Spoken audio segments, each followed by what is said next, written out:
Seperti apa simbolnya? Ini dia. Siapapun yang mengangkat tangannya seperti ini, berarti dia komitmen dengan iblis dan dajjal. Bismillahirrahmanirrahim. Assalamualaikum warahmatullahi wabarakatuh. Selamat berjumpa kembali para sahabat Khairil Anas TV dimanapun Anda berada di seluruh penjuru Nusantara maupun di mancanegara. Kembali kita berjumpa dengan channel kesayangan Anda, Khairil Anas TV.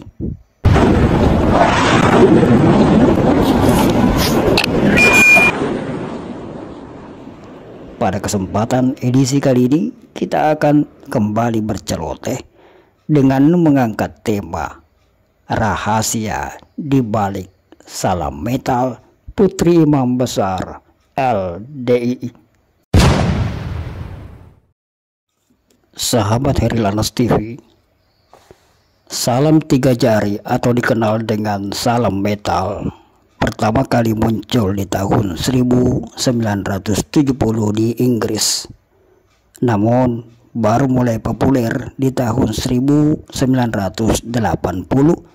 ketika vokalis band Black Sabbath yang bernama Ronnie James Dio mengacungkan tiga jarinya ke penonton.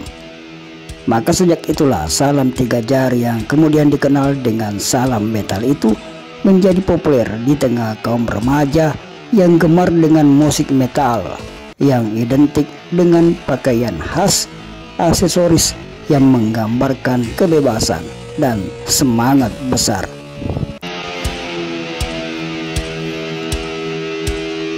Bagi para pecinta musik metal ini, gestur tiga jari, yakni ibu jari, telunjuk, dan jari kelingking yang diangkat bersamaan itu dianggap sebagai sesuatu yang keren, yang mengandung arti persahabatan dan ungkapan yang diartikan sebagai I love you. Tapi di balik makna yang terkesan dicocok-cocokkan itu, ternyata ada makna yang sungguh sangat mengerikan. Kaum remaja, utamanya remaja-remaja muslim, sudah waktunya diberi pengertian untuk tidak ikut-ikutan latah mengacungkan gestur tiga jari ini. Mengingat salam tiga jari itu adalah simbol yang menyembunyikan sebuah kode rahasia yang sangat berbahaya, bahkan mengancam rusaknya tauhid yang merupakan pondasi keislaman. Illuminati. Seperti apa simbolnya? Ini dia. Siapapun yang mengangkat tangannya seperti ini, berarti dia komitmen dengan iblis dan dajjal. Apabila ada anak dari seorang yang mengaku sebagai pemuka agama namun gemar mengacungkan gestur tiga jari ini, maka ada dua kemungkinan.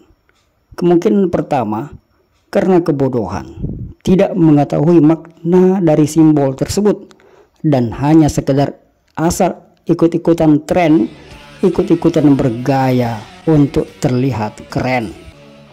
Atau kemungkinan kedua adalah sebagai penanda bahwa anak dari pimpinan kelompok tersebut memang diajari dan dilatih untuk melakukan amalan-amalan yang berafiliasi dengan kelompok yang menentang tauhid.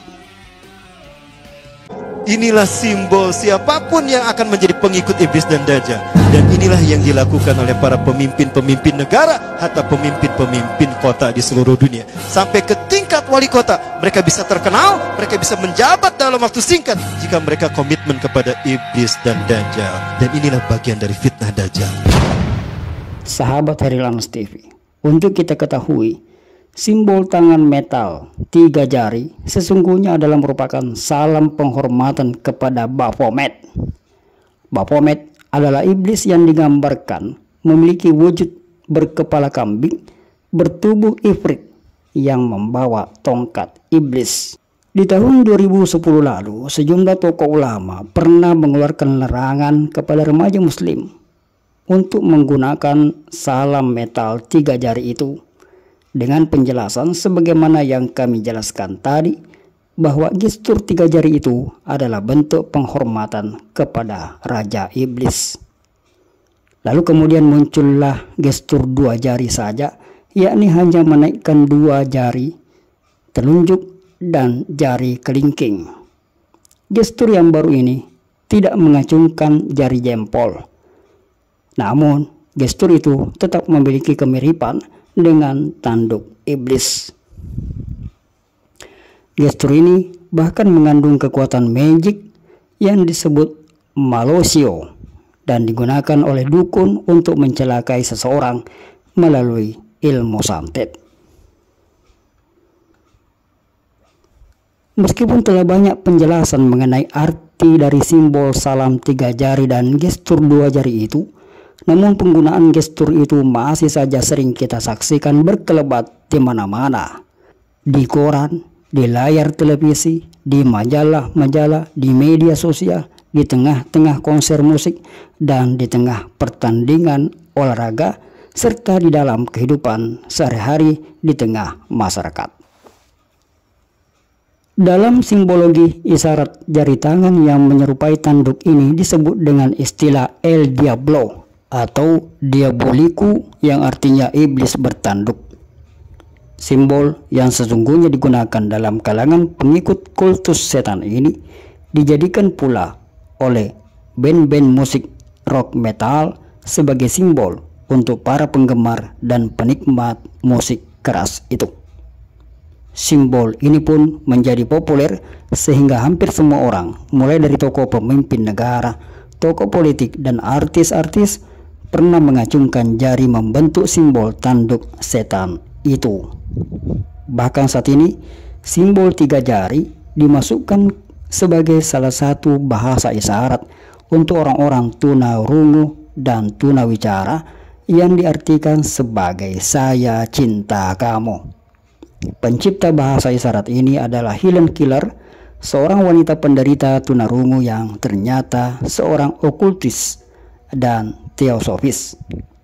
Teosofis adalah kelompok pemuja setan yang didirikan oleh Helena Blavatsky, seorang praktisi mistik dari Rusia yang juga merupakan guru spiritual dari Adolf Hitler. Terlepas dari pertanyaan apakah Helen Keller sengaja menciptakan simbol tanduk setan itu sebagai bahasa isyarat atau hanya faktor kebetulan saja, namun yang jelas ketika kaum tunarungu mengacungkan jari dengan bahasa isyarat tanduk setan itu, maksud mereka mengatakan aku mencintaimu, akan tetapi sesungguhnya mereka berkata aku mencintaimu setan. Karena arti sesungguhnya dari simbol El Diablo itu adalah aku mencintaimu setan. Dan banyak sekali simbol-simbol jari dalam El Diablo yang memiliki makna yang sama. Semisal aku pelayanmu setan, atau aku siap melayanimu Lucifer. Maka apabila para tunarungu itu telah digiring untuk menjadi pemuja setan tanpa mereka sadari, dan karena ketidakberdayaan mereka, lantas bagaimana dengan kalian yang bukan tunarungu? Bagaimana dengan kalian yang memiliki kemampuan untuk berbicara dengan sempurna, bisa mendengar dengan baik, akan tetapi masih ikut-ikutan latah mengacungkan jari untuk memuja setan? Maka di mana rasa malu kalian? Terlebih dengan posisi yang merupakan bagian dari keluarga yang mengaku paling muslim, yang setiap hari padat dengan jadwal pengajian. Apakah memang di dalam pengajian kalian tidak dijelaskan mengenai pentingnya menjaga kemurnian tauhid? Bahwa hanya Allah Subhanahu wa Ta'ala yang berhak untuk disembah dan dipuja. Tidak ada makhluk lain yang boleh dipuja apalagi disembah selain Allah, baik itu para malaikat, baik itu manusia sehebat apapun, apalagi yang namanya setan. Bahwa apabila benar yang disampaikan di dalam kegiatan pengajian Jokam LDII itu adalah tauhid, maka tidak mungkin ada orang yang mengaku warga LDII mau mengacungkan jari dengan simbol El Diablo yang merupakan bentuk pemujaan kepada setan itu. Apalagi bila yang melakukannya adalah bapak imamnya sendiri atau anaknya bapak imam. Bila ada yang melakukannya, maka hanya ada dua kemungkinan. Kemungkinan pertama, materi pengajiannya memang tidak membahas tentang tauhid. Atau kemungkinan kedua, bapak imam atau anaknya atau orang yang mengacungkan jari 3 itu tidak pernah mengikuti kegiatan pengajian. Mungkin saja mereka berpikir, untuk apa mengikuti pengajian? Lawong sudah dijamin surga. Mereka merasa tidak perlu belajar agama lagi, karena mereka lah yang akan menjadi panitia surga di hari kelak. Jadi mereka bebas mau ngapain saja. Oleh karena itu, wahai sahabat, mari semakin memperkaya diri kita dengan ilmu agama yang baik dan benar, agar kita semakin memahami seluk-beluk agama kita ini, agar tidak jatuh ke dalam kelompok orang-orang yang kosong ilmu, sehingga mudah ikut-ikutan latah melakukan hal-hal yang terlihat ngetren. Padahal yang sedang trendy itu adalah jalan menuju kehancuran tanpa mereka sadari. Tanpa mereka sadari, hanyut ke dalam kelompok orang-orang yang memuja setan. Dan memang di saat sekarang ini, kita tengah berada di tengah pusaran neoliberalis. Sekelompok orang yang ingin menghancurkan agama langit untuk mewujudkan sebuah tatanan kehidupan dunia yang baru yang dikenal dengan istilah The New World Order. New World Order.